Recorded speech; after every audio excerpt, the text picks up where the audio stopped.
Καλησπέρα σας. Θέμα της απόψινής μας εκπομπής είναι το έγχρωμο ντοκιμοντέρ του Μάριου Λευτεριώτη Κέρκυρα, που πέρσι έλαβε μέρος στο 14ο Φεστιβάλ της Θεσσαλονίκης. Με την Ζήτα ραψοδία της Οδύσσιας, Φέακες μεν την δε πόλην και γέαν έχουσιν, αρχίζει την ταινία του ο σκηνοθέτης.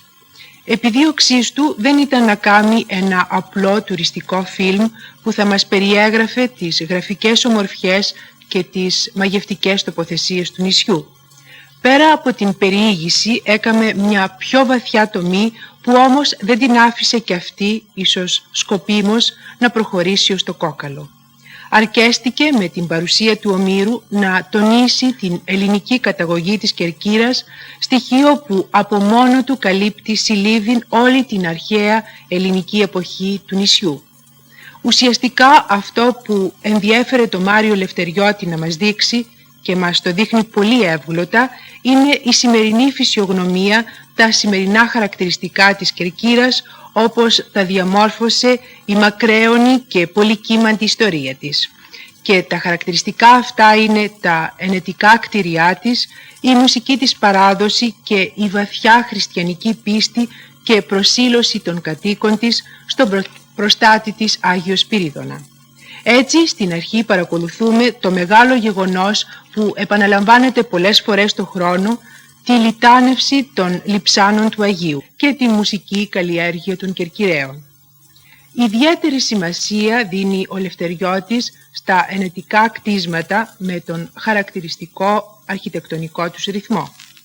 Με ένα κερκυραϊκό χορό και την αντιπαράθεση γλυπτών γυναικείων κεφαλών δίδει φευγαλαία αλλά σωστά την ενότητα στο χώρο, στα γεγονότα και την ιστορία. Το έθιμο της μεταφοράς του νερού με τις λάτες που τις κρατούν πάνω στο κεφάλι τους γυναίκες του κερκυραϊκού χωριού Γιαννάδες προσθέτει νησιότητα στην ατμόσφαιρα της ταινίας. Ο Μάριος Λευτεριώτης έκαμε μια σωστή, ωραία και προσεγμένη δουλειά, χωρίς οπτικές περιτολογίες αλλά ούτε και λεκτικές. Η ταινία δεν έχει λόγο. Είναι τόσο όμορφα και εύγλωτα τα πλάνα της που δεν σήκωναν συζήτηση. Αλλά ας δούμε τώρα την Κέρκυρα.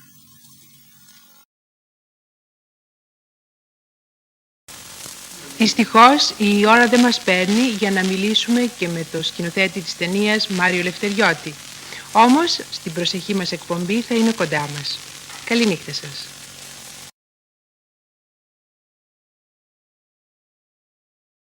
Καλησπέρα σας.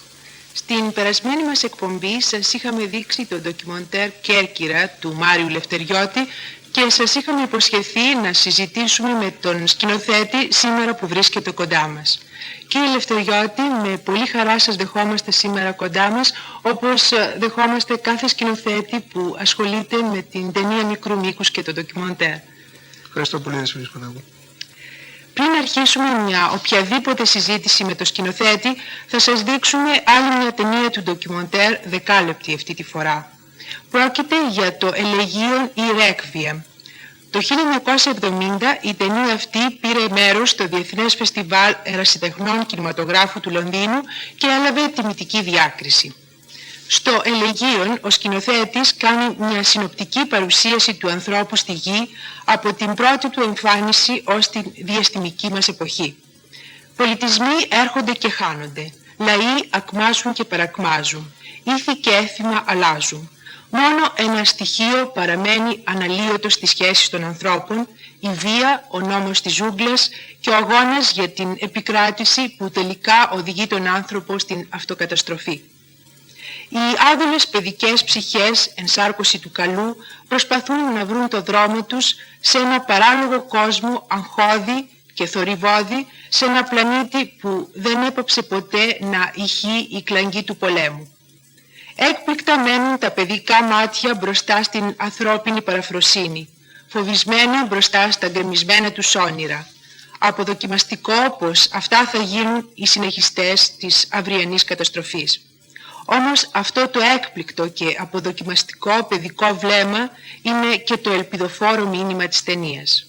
Όπως θα δείτε ευθύς αμέσως, φίλοι μας, η ταινία έχει ένα έντονο ταχύ ρυθμό με εναλλασσόμενα μικρά πλάνα που τα παίρνει ο σκηνοθέτης από φωτογραφίες. Ο μοντέρνος αυτός ρυθμός, πολύ σωστά δοσμένος, δένει θαυμάσια με τα κομμάτια κλασικής μουσικής των Μότζαρτ και Σκαρλάτι. Η μικρή της ταινίας, Σοφία και Ολιβιέ, είναι τόσο αληθινή που πραγματικά είναι να τρέμει κανείς στη σκέψη πως αυτά τα αθώα παιδιά δέχονται και υποφέρουν την παραφροσύνη των μεγάλων. Αλλά καιρός να δούμε το Ρέκβιεμ.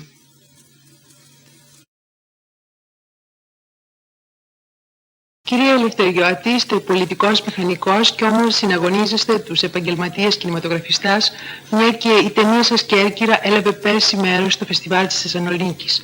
Πέστε μας πώς συμβιβάζετε το επάγγελμα του πολιτικού μηχανικού και του κινηματογραφιστού και πότε ξεκινήσατε τον κινηματογράφο. Δεσποινής Πανάγου, δεν ασχολούμαι επαγγελματικά με τον κινηματογράφο, με την έννοια ότι ζω από αυτόν. Εξάλλου το επάγγελμά μου ως μηχανικού δεν μου δίνει την χρονική άνεση να ασχοληθώ με οτιδήποτε άλλο βιοποριστικά. Ο κινηματογράφος είναι για μένα ένα μέσο εκφράσεως των ιδεών μου. Έτσι δεν έρχεται σε καμιά σύγκρουση με το επάγγελμά μου. Απέναντίας μπορώ να πω ότι με βοηθά να αντιμετωπίζω καλύτερα τη ζωή. Για πρώτη φορά ασχολήθηκα με τον κινηματογράφο το 1967, όταν η πρώτη ταινία που γύρισα, μικρού μήκους των 8 χιλιοστών, έλαβε μέρος και διακρίθη στο τρίτο Πανελλήνιο Φεστιβάλ Ερασιτεχνικού Κινηματογράφου. Αυτό ήταν η πρώτη όθηση στο να ασχοληθώ σοβαρότερα με τον κινηματογράφο, να διαβάσω βιβλία ελληνικά και ξένα για να αποκτήσω ένα προσωπικό τρόπο εκφράσεως. Ώστε ξεκινήσατε από τους κύκλους των ερασιτεχνών. Ναι, βέβαια. Από την πρώτη στιγμή έγινα μέλος στην Ελληνική Λέσχη Ερασιτεχνών Κινηματογραφίας, στην ΕΛΕΚ,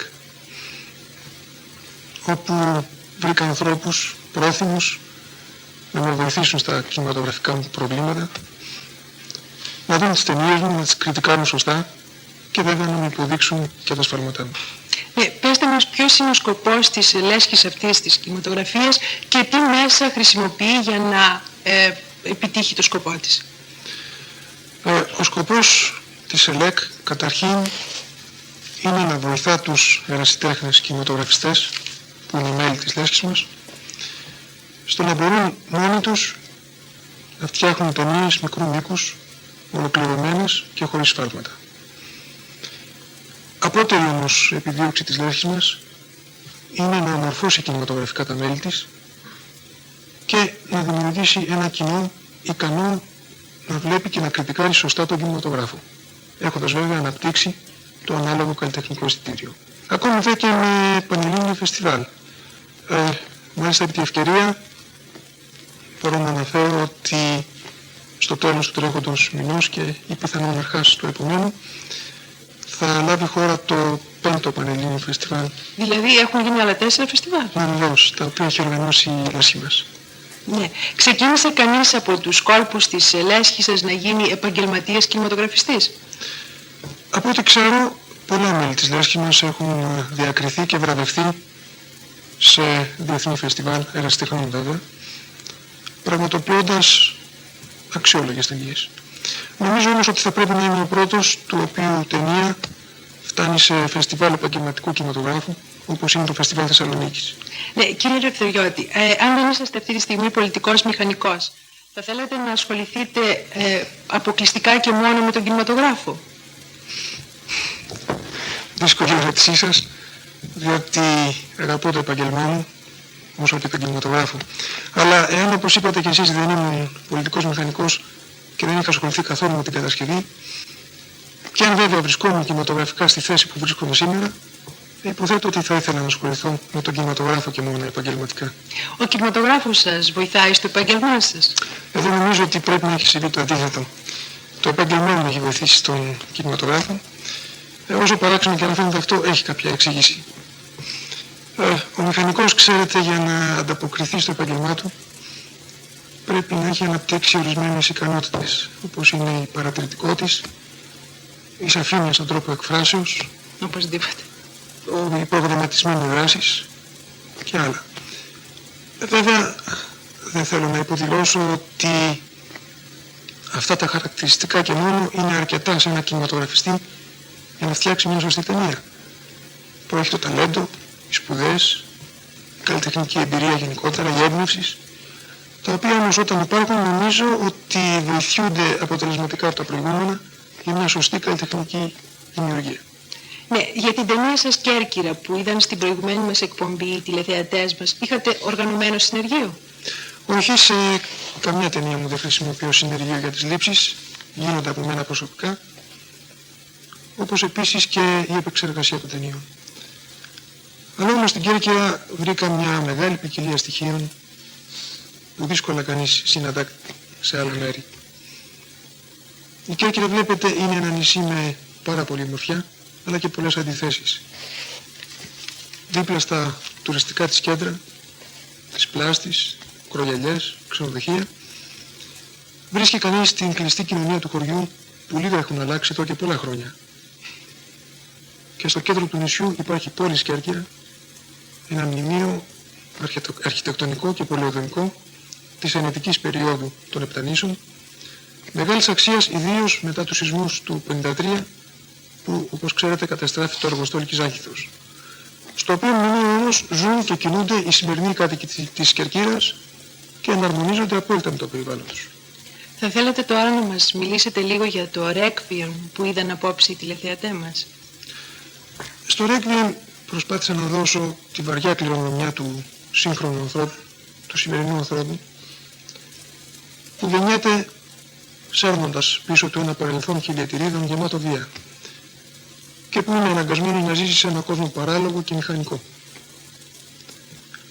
Με τα παιδιά προσπάθησα να δώσω την χαμένη αγνότητα του σημερινού ανθρώπου, αλλά όμως και την τελική του ελπίδα. Πότε κάνετε αυτή την ταινία? Συγγνώμη. Το καλοκαίρι του 1970. Και γιατί αυτή την ταινία δεν την είδαμε στο φεστιβάλ της Θεσσαλονίκης? Γιατί από ό,τι είδαμε και η τεχνική της είναι πολύ μοντέρνα και η φωτογραφία της πάρα πολύ καλή και γενικά είναι μια πάρα πολύ αξιόλογη ταινία. Το Requiem του Δεσποίνης Πανάγου υπευλήθη και έλαβε μέρος στο Διεθνές Φεστιβάλ Trend Best του Λονδίνου το Μάρτιο του 1971, όπου και πήρε τιμητική διάκριση και συγχρόνως προκάλεσε και αρκετές συζητήσεις. Μετά από αυτό έκρινα ότι μπορούσε αυτή η ταινία να λάβει μέρος στο Φεστιβάλ Θεσσαλονίκης. Έτσι την υπέβαλα τον Αύγουστο του 1971 στην γραμματεία του φεστιβάλ, υπό τον ελληνικό τίτλο μάλιστα Ελεγίου, αλλά όμως η προκριματική επιτροπή την απέρριψε. Ναι, γιατί μετά την πρώτη σας επαφή με το φεστιβάλ πέρασαν 2 ολόκληρα χρόνια ώσπου να σας ξαναδούμε τελικά και πάλι στο φεστιβάλ της Θεσσαλονίκης? Διαβάζω την επόμενη ταινία μου, την Κέρκυρα, με την οποία και έλαβα τελικά μέρος στο φεστιβάλ Θεσσαλονίκης. Ναι. Κύριε Λευτεριώτη, πόσες ταινίες έχετε κάνει ώσπου να κάνετε την πρώτη σας ολοκληρωμένη δουλειά? 4 όλες με κόμικους. Ετοιμάζετε τώρα κάτι καινούριο για το μέλλον και αν ετοιμάζετε τι είναι αυτό? Μετά το Requiem που προσπάθησα να δώσω μια γεύση της σύγχρονης εποχής του σημερινού ανθρώπου, σκοπεύω στο μέλλον, όταν μου μείνει καιρός, να φτιάξω μια ταινία για τον άνθρωπο του μέλλοντος, για τον άνθρωπο μιας απότερης εποχής. Δηλαδή θα κάνετε μια ταινία επιστημονικής φαντασίας? Υποθέτω ότι θα πρέπει να έχει και ορισμένα στοιχεία επιστημονικής φαντασίας, χωρίς όμως καμία ιδιαίτερη έξαρση, διότι στόχος μου θα είναι ο άνθρωπος σαν πνευματική οντότητα και όχι σαν στοιχείο του περιβάλλοντος του. Ναι, και τώρα έχουμε μια απορία, κύριε Λευτεριώτη, πού βρίσκετε τόσο χρόνο και ασχολείστε με τον κινηματογράφο? Με Δεσποίνης Πανάγου γυρίζω μια ταινία μικρού μήκους διαρκείας 15-20 λεπτών το χρόνο και καμιά φορά κάθε 2 χρόνια. Όπως καταλαβαίνετε, οι ελεύθερες ώρες μου, αν και πάρα πολύ λίγες, είναι αρκετές για αυτόν τον σκοπό. Δηλαδή θέλετε να πείτε ότι κάνετε κινηματογράφο εις βάρος της ψυχαγωγίας σας? Ο κινηματογράφος είναι η ψυχαγωγία μου. Πάρα πολύ ωραία, κύριε Λευτεριώτη. Δεν έχουμε να προσθέσουμε τίποτα άλλο, παρά μόνο να σας ευχαριστήσουμε που ήρθατε σήμερα στην εκπομπή μας. Ευχαριστώ και εγώ, Δεσποίνης Πανάγου, και εσάς και την κυρία Ντάνου που είχε την ευγενή καλοσύνη να με καλέσει στην εκπομπή της. Και εδώ, φίλοι μας, τελειώσαμε για σήμερα. Καλή νύχτα σας.